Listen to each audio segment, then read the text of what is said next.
The human engineer named Aaron had only been on the alien ship Ceylon for 3 days, and already he felt out of place. The walls hummed with a strange energy. The lights were too dim for his eyes, and most of the alien crew barely looked at him. The Varathi were tall, armored beings with glowing eyes and sharp features. Their armor wasn't just protection, it was part of their identity, their pride. Humans had heard many stories about their customs, but Aaron never got full training on how deep those rules went. He was here to repair the ship's damaged reactor system, nothing more. But fate had placed him under the watch of Captain Felixa, the second in command of the Ceylon. She was quiet but firm, always watching him like he might break something. Her armor shimmered silver blue with dark lines across the shoulders, and when she walked, the other Varathi stepped aside. "Human," she said one morning, "the coolant panel is failing. Fix it." Aaron nodded and got to work. He didn't complain. He knew most of the crew didn't trust humans yet. Felixa didn't speak much, but at least she wasn't rude like the others. She worked hard. And strangely, Aaron started to admire her. She never raised her voice, never bragged, and always did more than expected. Hours passed in silence. Aaron worked under the core console, tools in hand, sweat on his brow. The ship's hum rose and fell like a strange breath. Felixa stood nearby, scanning power readings. He peeked up and said, "This part's stuck. Can you hold this panel steady for me?" She gave a short nod and moved closer. Placing her gloved hands on the metal edge, Aaron focused on the core unit but, without thinking, reached up to rest his hand briefly on her shoulder armor for balance, nothing more. It lasted less than a second, but everything stopped. Alexa froze. Not a twitch. Her hand stopped moving. Her head slowly turned, and her glowing blue eyes met his. They didn't flash in anger, but they widened like something deep had been touched. Aaron pulled his hand back fast. "I'm sorry. I didn't mean anything by that. I just needed balance." She didn't answer right away. A few more seconds passed. Then she said something that confused him more than anything else. "We're done."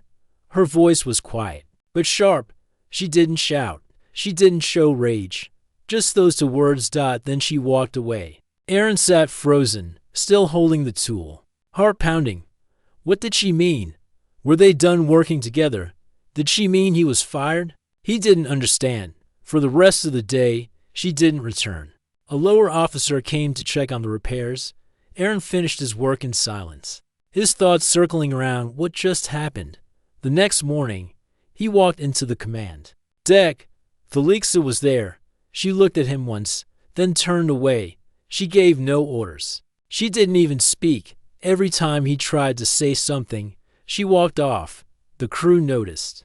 A few whispered in their language, heads tilting, eyes watching. Aaron felt like a weight had fallen on his back. What had he done? Later that evening, he sat in the small human quarters, scrolling through data files. He searched Varathi customs.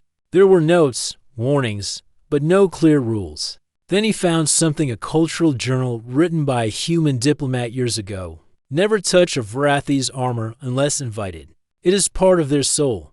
In ancient times, only bonded warriors touched each other's armor. It meant loyalty, connection, sometimes even love. Aaron stared at the screen.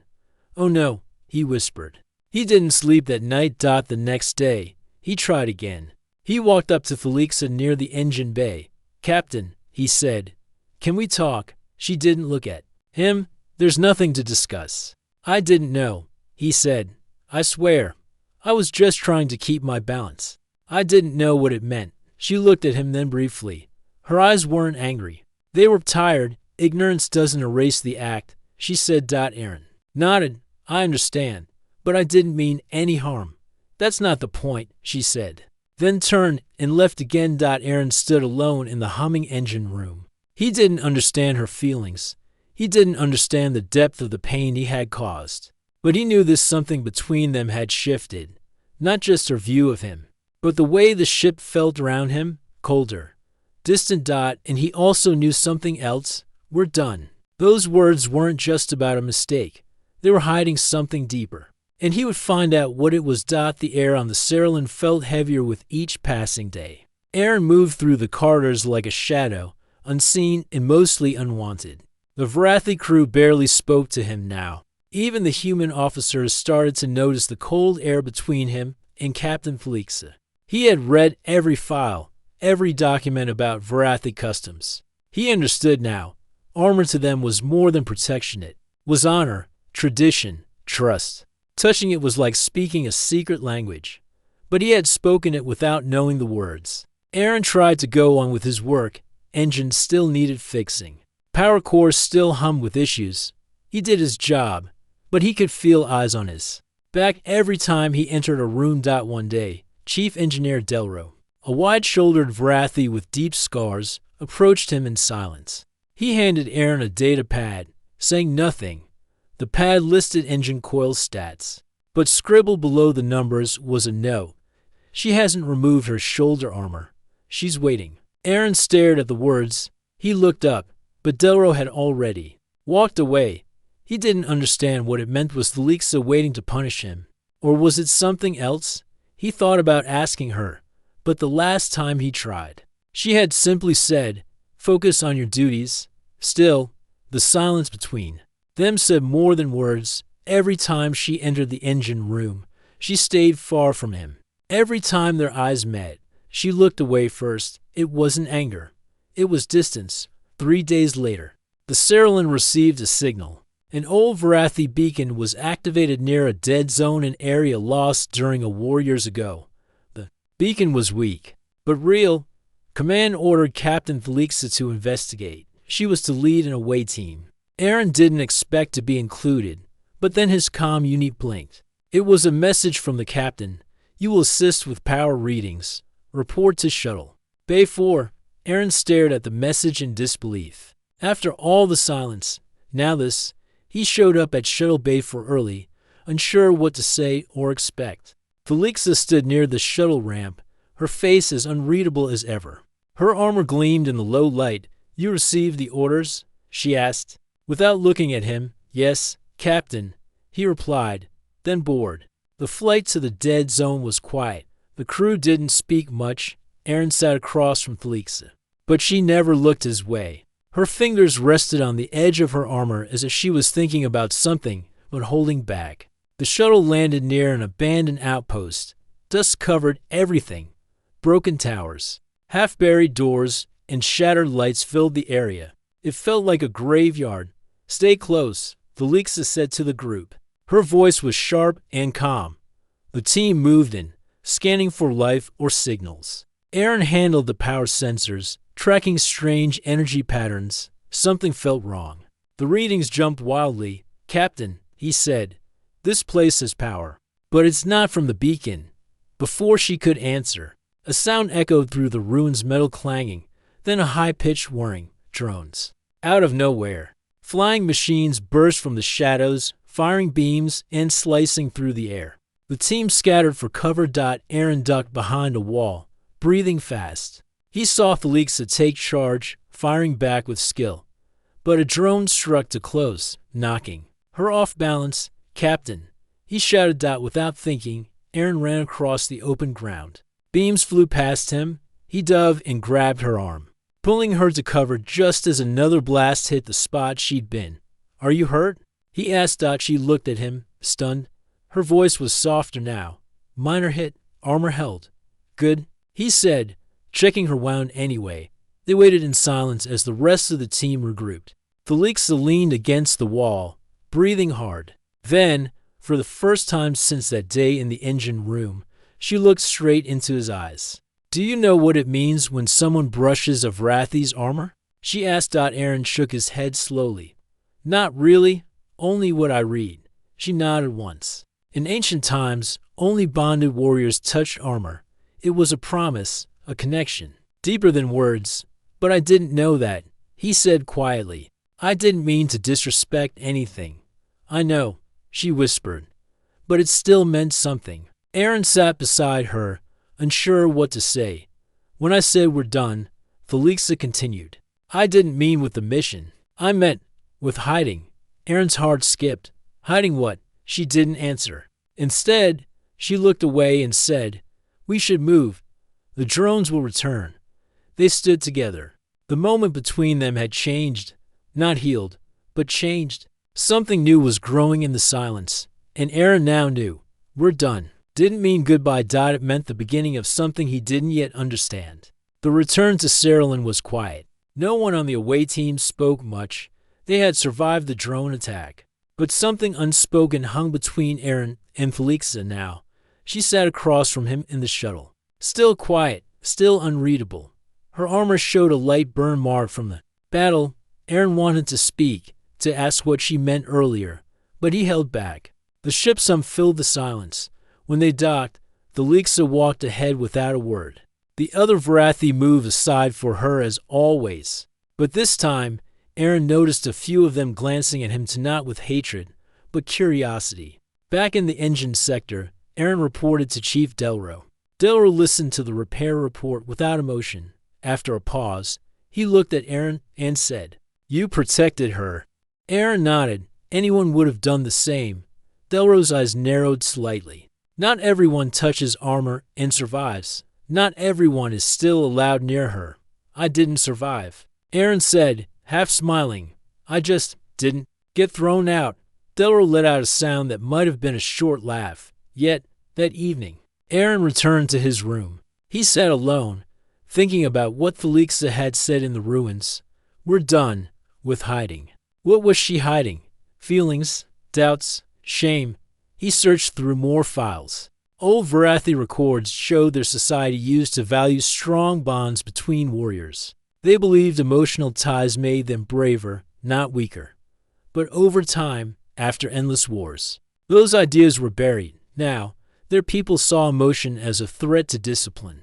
Touching armor used to be part of an old bonding ritual to warriors, who trusted each other beyond battle. It was more than friendship. It was deeper, sacred. Aaron leaned back in his chair. Did I start something without knowing? He didn't have an answer. The next day, Captain Felixa called a meeting in the command hall. The officers gathered, including Aaron.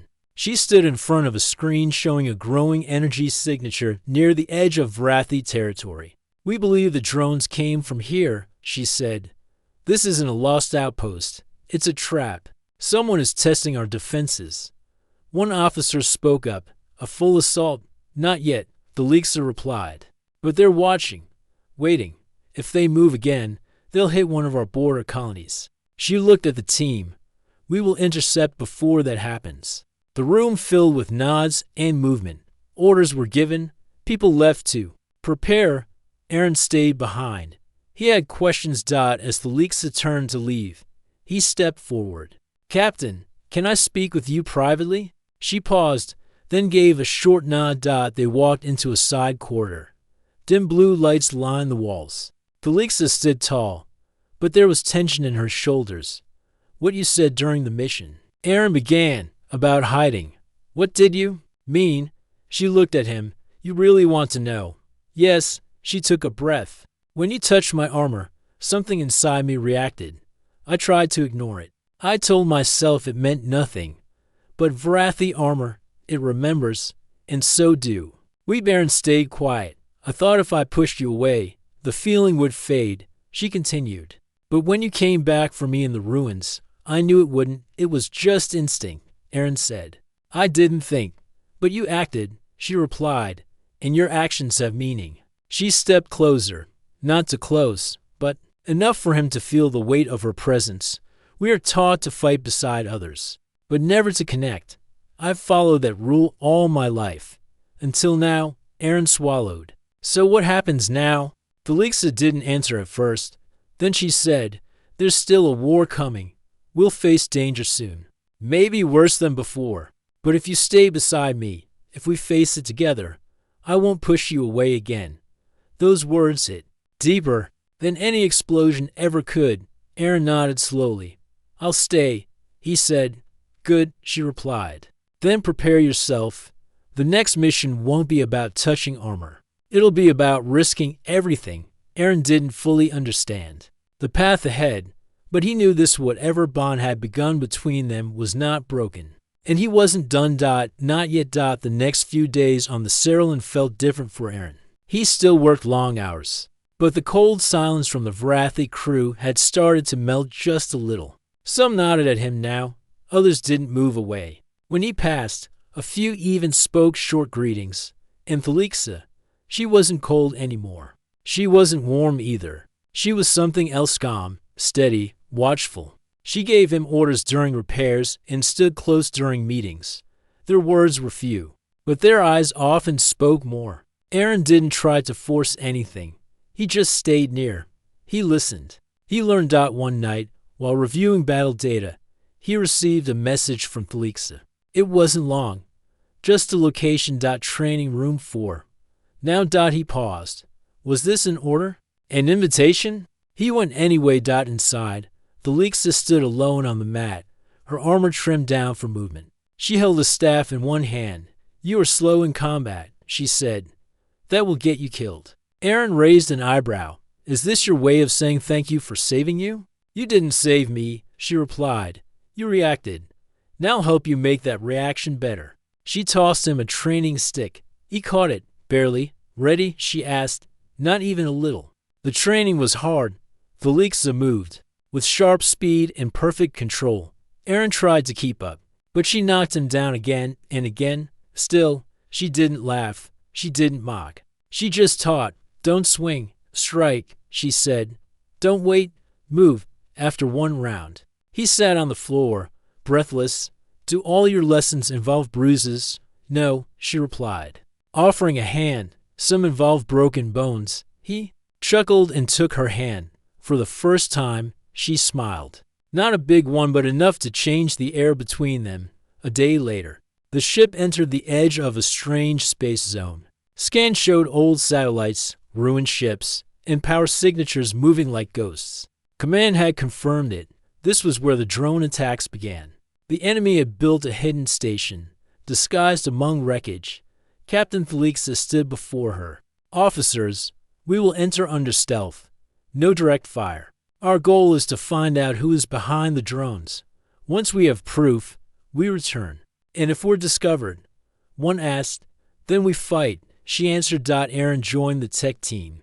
On the stealth ship Vorin, a smaller vessel linked to the Serlin. Thalixa chose to lead the mission herself. When he saw his name on the list, he didn't question it. They launched quietly, slipping between dark ruins and broken hulls. The stars blinked coldly above them. As they neared the center of the zone, signals grew stronger. Aaron tapped at his console. Captain, these readings, they're not just Vrathi tech. There's human code to double quotes. Alexa leaned over his shoulder. You're sure? Yes, human encryption. Modified, but definitely ours. She nodded. Face tight. Someone's been building this with stolen parts. The ship moved in deeper. They found the station a dark, silent tower hidden inside a shattered battleship. Metal arms floated around it, connected by thick cables. Record everything, Thalixa said. They began scans, but suddenly, alarms flared.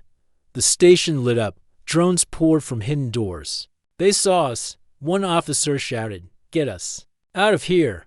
Thalixa ordered. But the Vorin shook under fire. Damage warnings flashed. Aaron's screen went red. Engine hit. He shouted, We're dead in space. The lights dimmed. The drones closed in fast. Aaron looked to Thalixa. We need a solution. Fast, she nodded. You know the tech. What can you do? He thought hard. I can reroute power to the stealth core. It'll hide us for a short time, but it will also fry the nav systems. How long will we have? 3 minutes, maybe less. Thalixa made the call. Do it. Aaron moved fast. Fingers dancing across wires and panels. Sparks flew. Systems shut down. One by one. Then silence. The ship vanished from enemy scans. The drone stopped, searching. Aaron slumped back, breathing hard. They don't see us, for now. Thalixa touched his shoulder gently this time, not by accident. Well done. Aaron met her eyes. We're not done yet. She nodded. Not yet. They floated in the dark. The station nearby, secrets. Waiting, and both of them knew the real battle hadn't even started. The ship Vorin floated in complete silence. Drones passed nearby, but their scanners couldn't detect anything. Inside the ship, The crew barely breathed. Even the hum of the engine was gone. Aaron sat at the back console, sweat on his forehead. The power route had worked, but the ship was now half blind. No engines, no shields, and no backup. Just the stealth core keeping them hidden for a short time. Captain Felixa stood near the front, watching the drones through the screen. Her voice was low but calm. "We need to move before they find us." "We can't," Aaron said. "The stealth core took all available power. We're floating." "How long until they scan through the cloak?" "Maybe 3 minutes, 4, if we're lucky." Everyone stayed still. Panic tried to rise, but Felixa didn't allow it. "Then we use that time wisely," she said. Aaron looked at her. "You have a plan?" She nodded. "We're close enough to the station. If we link into their signal relay, we can steal their data, find out who's behind this. But that'll require someone going outside," Aaron said. "In a suit, unarmed." "Yes," she replied. "Me." Aaron stood. "No way. It's too risky." "I'll do it." "You don't have training for this," she said. Double quotes, "I know tech. And besides, I'm smaller," he said, trying to smile. She didn't laugh. Instead, she stepped forward and said, "You touched my armor without meaning. Now you're offering your life with full intent." Aaron met her eyes. "I guess I'm consistent." Felixa stared at him for a moment. Then she reached into her chest plate and removed a small armor emblem, dark metal shaped like a flame. "Take this," she said, handing it to him. "Clip it to your suit. It's our signal badge. If you fail, they'll know you were one of us." Aaron took it gently and placed it inside his suit. "I won't fail." He suited up fast. Heart pounding. The airlock opened and cold space waited. The station loomed ahead, silent and dark, like a beast sleeping with one eye open. "Keep your calm short and whisper level," Felixa said through the radio. "They're listening." Aaron nodded and pushed off. He floated toward the station, keeping close to metal wreckage to stay hidden. Drones zipped past overhead, but they didn't see him. He reached the tower's relay port, a glowing panel near the base. He linked the data stick and began the transfer. "I'm in," he whispered, pulling files now. Back on the Voron, Felixa watched the data stream flood into their system. Names, codes, hidden messages, proof that the enemy wasn't just an alien force. It was something worse. A mix of corrupted Vrathi leaders and unknown human factions. "Traitors. Get back now," she said over the comm. "We have what we need." Aaron nodded and turned to push off. Just then, one drone turned suddenly and scanned the area. A red light blinked on its surface. It saw him. Alarms flared. Drones swarmed toward him. Aaron boosted hard, spinning through wreckage. Laser shots flew past, lighting up the darkness. "They're chasing him," an officer yelled. "Open the lock," Felixa ordered. The bay doors opened and Aaron flew in, tumbling across the deck as the doors sealed behind him. A few blasts hit the shield, shaking the ship. "We're hit," someone shouted. "They know where we are." "Divert all power to one engine," Felixa ordered. We punched through and jumped back to Serlin. Aaron ripped off his helmet, gasping for air. "We got the files. We'll read them later," Felixa said. "Now, hold tight." The single engine roared to life. The Voron sped forward. Drones firing from all sides, shields cracked, systems screamed, but they broke through the swarm. "Jump in 3, 2, 1. The stars twisted, and the ship vanished into light. Back on the Serlin, medical teams rushed to meet them. Engineers scrambled to repair the damage. Felixa walked beside Aaron as they returned to the bridge. "You were lucky," she said. "Not lucky," Aaron replied. Motivated. She stopped walking. "Because of me, because of what this means," he said. Looking at her, "You said we're done hiding. So am I." She looked at him long and hard. Then, for the first time in front of others, she placed her hand gently on his shoulder. "Then we faced what comes together." No one spoke, but those who saw it remembered. Because when a Vrathi touched another outside of battle, it meant more than respect. It meant trust. And Aaron had earned it. Inside the command room of the Serlin, tension filled the air. The lights were dim, and the only sound was the quiet. hum of the main screen showing the stolen files Aaron had brought back. Images, names, maps all revealing a terrible truth. A group of wrathy leaders, once thought honorable, had turned against their people. They had joined hands with unknown human groups, sharing weapons, technology, and even warships. They were building an army in secret, using stolen parts and forgotten ruins to hide their plans. Captain Thelixa stood still as the truth unfolded. "This goes beyond drones," she said. "They're preparing for war, not just against us but against everyone who still believes in peace." Aaron stood beside her, watching closely. "How long do we have?" "Not long," she answered. "They've already built 3 hidden stations. The one we saw was only the start." Chief Delro, standing at the back, stepped forward. "If we strike now, we can destroy their main power link. It will stop them from spreading." "They'll fight back," Thelixa said. "Then let them," Delro replied. She turned to the crew. "This mission is not just about battle. It's about truth, about standing for what we believe. If you are afraid, speak now." No one moved. No one spoke. Not a single step backward. She nodded once. "Prepare the ship. We leave in 3 hours." In the quiet of the lower deck, Aaron sat alone. He checked his gear, cleaned his tools, and tried to clear his mind. But it was hard. Everything had changed so fast. He had come here as a simple engineer. Now he was part of something far greater. Footsteps approached. He turned to see Thelixa, standing at the door.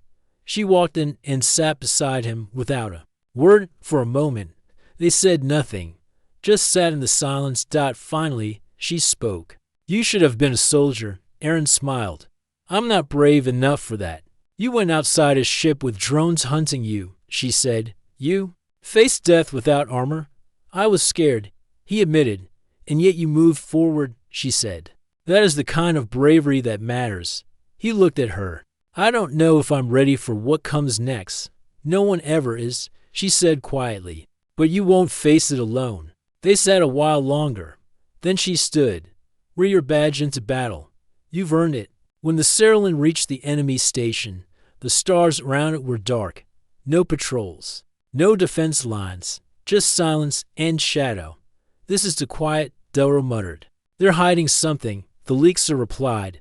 "Bring weapons online. Prepare strike teams." Aaron joined the repair squad, ready to keep systems running during the battle.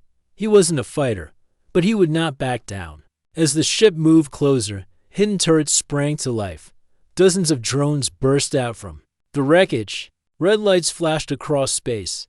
They were waiting. An officer yelled, "Hold position." Thelixa ordered, "Return fire." The ship shook under enemy blasts. Shields dropped fast. Aaron raced between panels, fixing power links. "We're routing energy. We're losing engine control." Someone shouted, "I'm on it." Aaron yelled, diving under a sparking console. Above, Thelixa moved like lightning, commanding the bridge with perfect control. Every order was clear, every choice sharp. "Fire the ion beam. Target the main tower," she ordered. The ship's main cannon charged. With a burst of light, it struck the heart of the station. Explosions followed, tearing through the enemy's structure. But the station didn't fall. Instead, a strange wave of energy pulsed out, hitting the Cerulean. Lights flickered. Systems froze. "What was that?" Aaron asked, struggling to restart power.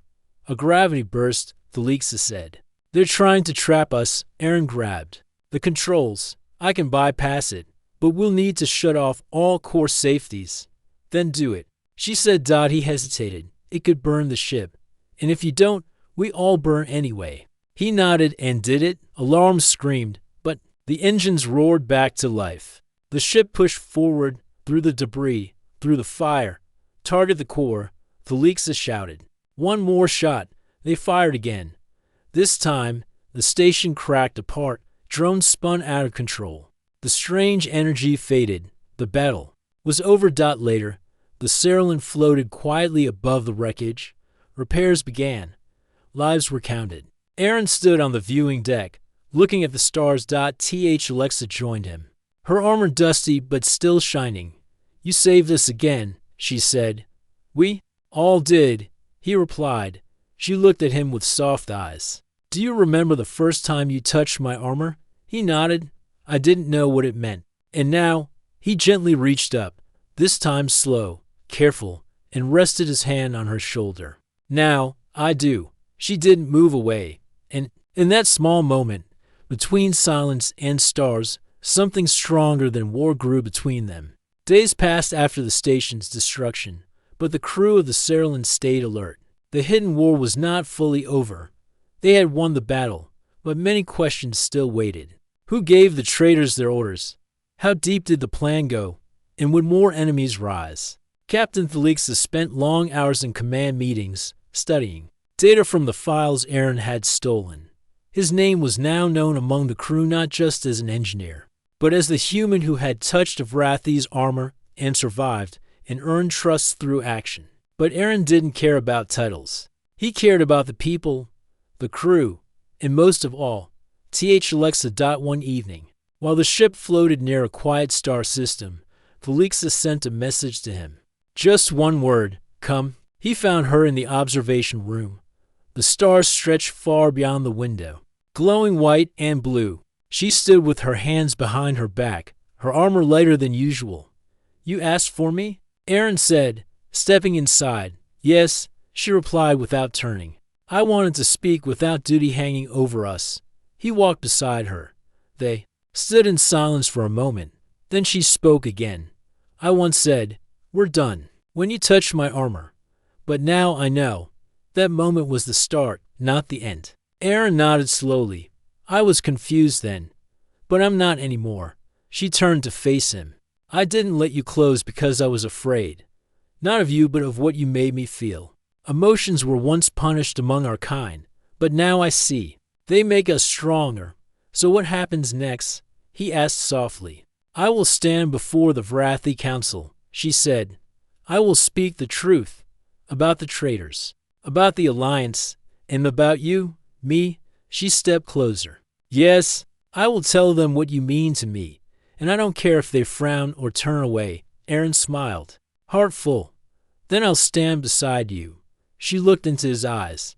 That is what a bond is. Not armor, not rules, but choosing to stand. Together, he reached into his jacket and pulled out the badge she had once given him. I kept this, he said, because it reminded me that I wasn't alone. She gently took the badge and pressed it back onto his chest. Now you never will be. The day of the council meeting arrived. The Cerulean docked at the Vrathi High Station, a place of honor and tradition. Hundreds of officers filled the great hall, wearing full armor. The air was heavy with judgment. Thelixa stood at the center, bold and calm. Aaron stood behind her, quiet but unshaken. She raised her voice. My crew and I discovered a secret station, built by those who once wore our badge. They worked with outsiders. They betrayed our trust. We destroyed it, and we brought proof. Screens around the room showed images, files, and battle footage. Gasps filled the air. One council elder stood. And what of the human? Why is he here? Thelixa turned to them. He was the one who uncovered the truth. He was the one who saved me not once, but many times. He is not just an engineer. He is one of us. Some murmured. Others stayed quiet. But you let him touch your armor. Another elder said. This breaks tradition. No, Thelixa said firmly. It follows the old one, the true one. When bonds were made through trust, not silence, through shared battle, not fear. Aaron stepped forward. He didn't speak long. I didn't come to break your rules, he said. I came to fix things. I fixed wires, engines, systems. But somewhere along the way, I also found people worth standing for. The room went silent. Then slowly, one elder stood and gave a single nod. Others followed. No cheers, no loud words, but a quiet sign of respect. That was enough. Back on the Cerulean, as they left the council station, Aaron stood at the viewing deck once more. Thelixa walked in and stood beside him. You've changed things, she said. Maybe, he replied. Or maybe, we reminded them what honor really means. She smiled. We are no longer done. No. He agreed. We've only just begun. She placed her hand gently on his dot this time. No armor separated them, dot, and this time. They both knew exactly what it meant.